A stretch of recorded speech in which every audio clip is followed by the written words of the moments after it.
Hala, Mylene may angking talino at nanalo nga ito bilang isang treasurer sa kanilang room. Wow! Ano itong balitang ito?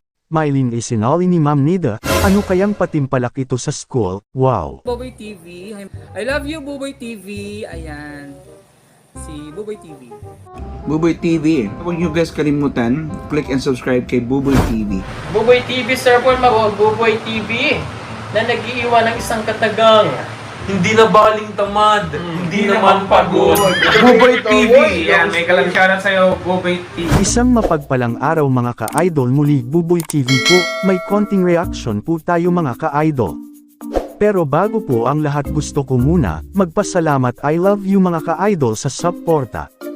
At wag po nating kalimutan subscribe Pugong Biyahero, Tito Herns TV, at Team PB mga ka-idol. Mabalik po tayo. Wow, ang sisipag ng dalawang bata, dahil wala nga silang pasok ay, maglalaba nga po sila mga idol, at tinuturuan sila ni Ma'am Nida, ika nga ni M. Nida siya muna ang nanay ng dalawa. After maglaba ng dalawa ay itinuro din sa kanila ang pagplaplansya, para nga naman kaya na nila gawin lalo pag wala silang kasama. Wow Ma'am Nida, ang bait mo sa mga bata sobra.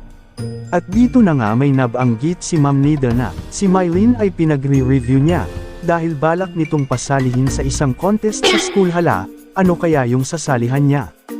Kayo mga ka-idol, ano ang hula nyo?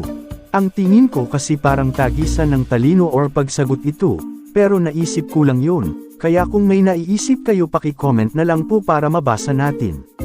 So hanggang dito na lang muna mga ka-idol, kita-kits po muli reaction, love you and God bless, click and subscribe.